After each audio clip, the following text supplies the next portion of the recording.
আসসালামু আলাইকুম। আমি ফরিদা আক্তার, পেশায় একজন সাইকোলজিস্ট বা মনোবিজ্ঞানী। গত ৩৬ বছর ধরে আমি দেশি বিদেশি নানা সংস্থায় দেশে বিদেশে মূলত কনসালটেন্ট হিসেবে কাজ করছি।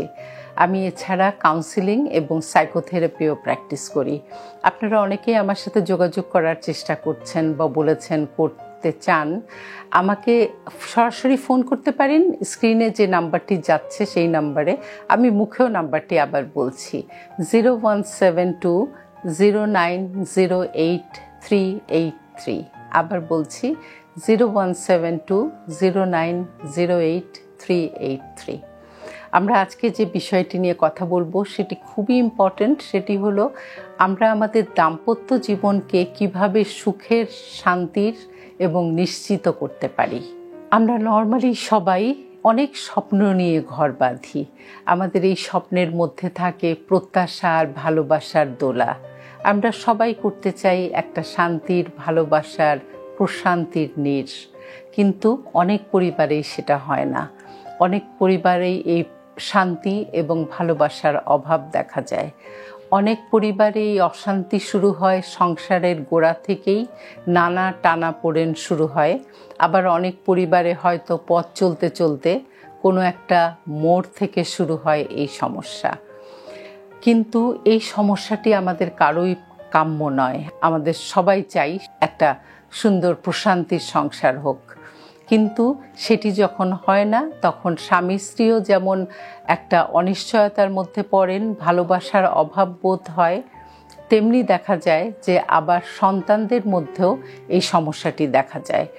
তো এই জন্য আমরা বলছি যে আমরা চলুন কিছু কিছু কৌশল জেনে নেই, যে কৌশলগুলো প্র্যাকটিস করলে বা অনুশীলন করলে আমরা সংসারকে ভালোবাসার এবং শান্তির করে তুলতে পারি। আমি বেশ কিছু পয়েন্ট বলবো, একটু মনোযোগ দিয়ে শুনতে হবে। আচ্ছা, প্রথমেই বলবো, আমরা যখন একটা পারিবারিক বন্ধন গড়ে তুলি বিয়ের মাধ্যমে, তখন প্রথমেই যে বন্ডেজটি সুন্দরভাবে, যে বন্ডেজগুলো প্রতিষ্ঠিত হয়ে যায়, সাইন করার সঙ্গে সঙ্গে বা কবুল বলার সঙ্গে সঙ্গেই যেটি নিশ্চিত হয়ে যায় সেটা হচ্ছে আইনগত বন্ধন। লিগ্যাল রাইটস বা আইনগত বন্ধন তখনই হয়ে যায়। সামাজিক বন্ধনও তখনও প্রতিষ্ঠিত হয়ে যায়। আবার রিলিজিয়াস বন্ধনও তখন হয়ে যায়। যেটি হয় না সেটা হচ্ছে সাইকোলজিক্যাল বন্ধন, অর্থাৎ সাইকোলজিক্যাল বন্ডেজ। এটি করতে সময় লাগে এবং এটি অনেক ধৈর্যের সাথে আস্তে আস্তে করতে হয়। এটিতে আমরা মোটেই জাম্প ইন করবো না, আমরা এটাতে স্টেপ ইন করবো, অর্থাৎ ধীরে ধীরে পা রাখবো। স্বামীকে বুঝবো, স্ত্রীকে বুঝবো, তার পরিবারকে বুঝবো, বুঝে সুন্দর করে পা ফেলে সবার সাথে একটা ভালো সম্পর্ক রাখবো। তাহলেই আমাদের সাইকোলজিক্যাল বন্ডেজটি গড়ে উঠবে। আর যখনই আমরা প্রথম থেকেই একটা শক্ত বন্ডেজ নিয়ে আগাবো, তখন কিন্তু এই পরিবারের বন্ধন হবে দৃঢ়। দ্বিতীয় আসেন যেটা খুব ইম্পর্টেন্ট, সেটা হলো অনেক পরিবারেই আমরা দেখি যে হাজব্যান্ড চান স্ত্রী একদম পুরোপুরি তার পরিবারের মতো হয়ে যাবে। আবার অনেক পরিবারে স্ত্রী চান স্বামী পুরোপুরি চেঞ্জ হয়ে তার পরিবারের একটা লোকের মতো হয়ে যাবে। এটা খুবই ভুল ধারণা, কারণ এটিতে যাকে পরিবর্তন করা হচ্ছে তার আইডেন্টিটি নষ্ট হয়, তার ইন্ডিভিজুয়ালিটি বা স্বাতন্ত্র্য বোধ যেটা, সেটা নষ্ট হয় এবং এর ফলে সে মনে মনে কষ্ট পায়। আস্তে আস্তে সে সব আনন্দ নষ্ট হতে থাকে, তার সুখ নষ্ট হয় এবং পরিবার মোটেই শান্তির হয় না। কাজে আমরা লক্ষ্য রাখবো যে আমরা বিয়ে করে যাকে ঘরে আনছি কিংবা যে হাজব্যান্ড পাচ্ছি, তাকে মোটেই পুরোপুরি চেঞ্জের দিকে না যাওয়া। পরের পয়েন্টটি হলো, তৃতীয় পয়েন্টটি হলো যে আমরা ভালোবাসার প্রকাশ ঘটাবো। আমাদের মধ্যে অনেকেই আছি, আমরা মনে করি কি আমি তো ভালোবাসি, এটাতে প্রকাশ ঘটানোর কি আছে। সেদিনই আমি একটা কাপল দেখছিলাম যে মহিলাটি খুব সেন্সিটিভ। উনি চায় ওনার হাজব্যান্ড একটু ওনার হাত ধরে বসুক। উনি যখন স্বপ্ন দেখে ভয় পায় তখন হাজব্যান্ড যেন তাকে একটু জড়িয়ে ধরুক। অফিসে বেরোনোর সময় হাজব্যান্ড যাতে তাকে একটু আদর করে যাক। এই প্রত্যাশাগুলো মহিলার প্রচণ্ড। উনি একদম ডিম্যান্ডিং না, ওনাকে টাকা দিতে হবে, এই করতে হবে, সেই করতে হবে, গয়না কিনে দিতে হবে, এই ধরনের কোনো ডিম্যান্ড ওনার নাই। কিন্তু হাজব্যান্ড ভালোবাসার প্রকাশ ঘটাবেন, এটি ওনার মধ্যে প্রবল। এখন মহিলা রীতিমতো ডিপ্রেশনে ভুগছেন, ওনার কোনো কিছু ভালো লাগে না, কিন্তু হাজব্যান্ড এই ব্যাপারটি বুঝতে পারছেন না। এখন ওনারা ম্যারেজ কাউন্সেলিং এসছেন, আমি প্রত্যাশা করছি নিশ্চয়ই একটা ভালো পরিবর্তন আসবে। তো এটা একটা খুব ইম্পর্টেন্ট কথা যে আমরা যেন ভালোবাসার প্রকাশ ঘটাই। চিন্তা করেন, যখন একটা কাপল বিয়ের আগে থাকে তখন কিন্তু তাদের মধ্যে অনেক ভালো প্রকাশ থাকে, কিন্তু যখন বিয়ে হয়ে যায় তখন ওই যে ট্র্যাডিশনালি ব্যাপারটা নেই, এই কারণে তারা নিজেদের মধ্যে আর কোনো ভালোবাসার প্রকাশ ঘটান না, এবং সেটাই আসলে আরেকটা অশান্তির কারণ হয়। আচ্ছা, আমরা লক্ষ্য রাখবো যত কম ঝগড়া করা যায়, রাগারাগি কম করা যায়, এবং বিশেষ করে সহিংসতার ব্যবহার যেন একদম না হয়। এবং এটার জন্য আমাদেরকে যেটা করতে হবে সেটা হচ্ছে অ্যাঙ্গার ম্যানেজমেন্ট। আমি অ্যাঙ্গার ম্যানেজমেন্ট নিয়ে আরও একটি ভিডিও করব, আপনারা সেটা জেনে নিতে পারেন, কিংবা আপনাদের কারো কারো যদি অ্যাঙ্গার অনেক বেশি থাকে আপনারা সাইকোলজিস্টের হেল্প নিতে পারেন। তাহলেই আপনি ঝগড়াঝাটি এবং সহিংসতা অনেক কমে আসবে যদি রাগের ব্যবহার না হয়। আচ্ছা, তারপর আমরা যেটা বলি যে যেটা খুবই ইম্পর্ট্যান্ট সেটা হচ্ছে পরকীয়া প্রেমে না যাওয়া।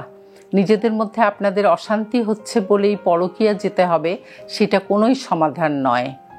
আচ্ছা, আরেকটি ব্যাপার যেটা খুব ইম্পর্ট্যান্ট সেটা হলো আপনার আয় বুঝে ব্যয় করা। আপনি যদি আপনাদের ইনকাম যা তার থেকে বেশি ব্যয় করা শুরু করেন, শুধু শুধু আপনার পছন্দ হলো এই জন্য কোনো একটা কিছু কিনে ফেললেন অথচ সেটার দরকার নেই, এভাবে চলতে থাকলেও সংসারে অনেক অশান্তি হয়। কাজেই পরিবারে আপনাদের যে আয় ব্যয় যেটা সেটা বুঝে করা খুবই ভালো।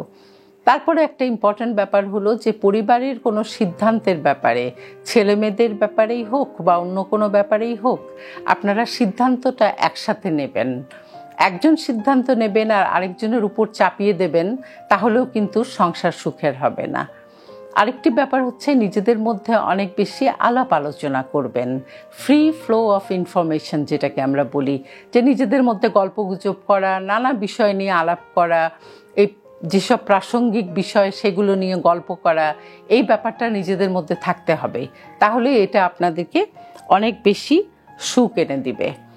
এছাড়াও আরেকটা ইম্পর্টেন্ট ব্যাপার হচ্ছে ক্ষমা করে দেওয়া। নিজেদের মধ্যে ঝগড়াঝাটি হোক বা মনোমালিন্য হোক, বেশি দিন এটাকে জিয়ে রাখবেন না। আমি অনেক পরিবারে দেখেছি যে রীতিমতো কথা বন্ধ করে দেয়, হাজব্যান্ড ওয়াইফ কথা বলছে না, বাচ্চাদের দিয়ে ইনডাইরেক্টলি বলছে তোমার মাকে বলো বা তোমার বাবাকে বলো এটা করতে, নিজে সরাসরি কথা বলছে না। তো এইটা এইরকম করবেন না। যদি এরকম প্রবলেম হয় আপনারা একজন একজনকে ক্ষমা করে দেন। ক্ষমা করে দিলে সে এই সম্পর্কটাকে বা এই কষ্টটাকে আর ধরে রাখতে হবে না। আরেকটা ব্যাপার খুবই ইম্পর্ট্যান্ট, সেটা হচ্ছে যৌন জীবনকে বা সেক্স লাইফকে নর্মাল রাখুন। যখনই সেক্স লাইফ নিয়ে কোনো সমস্যা হবে তখন আপনি ডাক্তারের শরণাপন্ন হন। যদি এটা মানসিক সমস্যা হয়ে থাকে তাহলে অবশ্যই সাইকোলজিস্টের কাছে যান কিংবা সেক্স থেরাপিস্টের কাছে যান। আমাদের দেশে অবশ্য সেক্স থেরাপিস্ট নেই, কাছাকাছি দেশে গিয়ে যদি আপনি দেখাতে পারেন তাহলে আপনি এই ব্যাপারটা সমাধান করেন। এই সেক্স লাইফটাকে নষ্ট করে এটাকে জিইয়ে রাখবেন না। আর কোনোভাবেই বিছানা আলাদা করবেন না, ঘর আলাদা করবেন না।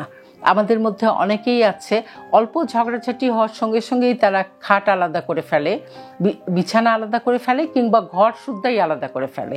এটাতে কিন্তু পার্মানেন্টলি একটা সম্পর্কের সমস্যা ডেভেলপ করছে। কাজে কোনোভাবেই সেটা করা যাবে না। আরেকটি গুরুত্বপূর্ণ ব্যাপার হলো যে একজন আরেকজনের প্রশংসা করা। যে কোনো ব্যাপারেই হতে পারে, ধরেন সিম্পল ব্যাপার হোক, আপনার ওয়াইফ আপনাকে এক কাপ চা বানিয়ে এনে দিয়েছে, আপনি এক চুমুক দিয়েই বলতে পারেন বাহ কি মজা হয়েছে, তোমার হাতে চাই আলাদা আসলে। আচ্ছা, আপনি হাজব্যান্ডকে প্রশংসা করতে পারেন কোনো কিছুর জন্য। আচ্ছা, কিন্তু মনে করেন হাজব্যান্ড আপনার জন্য কয়েকটা ফুল নিয়ে এসছে, আপনি সেটা দাম দিয়ে বিচার না করে তার ভালোবাসার প্রকাশ সেইভাবে বিচার করুন এবং আপনার খুশি প্রকাশ করুন। আপনি সংসারে যদি একটা প্রশংসার কালচার গড়ে তুলতে পারেন, তাহলে দেখা যাবে যে বাচ্চাদেরও আপনারা অনেক প্রশংসা করছেন, যেটা খুবই প্রয়োজনীয়। আর একদম লাস্টে যেটা দরকার সেটা হলো শ্বশুর বাড়ির সাথে ভালো সম্পর্ক রাখা। আমি শুধু হাজবেন্ডের সাথে ভালো সম্পর্ক রাখবো বা শুধু ওয়াইফের সাথে সম্পর্ক রাখবো আর তার পরিবার বা ইনলসদের সাথে সম্পর্ক ভালো রাখবো না, এই সম্পর্ক বেশি দিন ভালো থাকবে না। তাহলে এই জন্য শ্বশুরবাড়ির সাথেও ভালো সম্পর্ক রাখতে হবে, যাতে দুটো পরিবারের মধ্যেও একটা সুন্দর বন্ধন থাকে। আমার মনে হয় এগুলো আপনাদেরকে উপকার করবে আপনাদের জীবনে। একটু যদি লক্ষ্য করে, আমি 12টার মতো পয়েন্ট বলেছি, এই 12টা পয়েন্ট যদি আপনি প্র্যাকটিস করেন আপনার লাইফে, ডেফিনেটলি আপনার লাইফ অনেক সুখী হবে, সুন্দর হবে, প্রশান্তির হবে। আজ এ পর্যন্তই। পরবর্তীতে আরও কোনো বিষয় নিয়ে আপনাদের মুখোমুখি হব। ধন্যবাদ। আল্লাহ হাফেজ।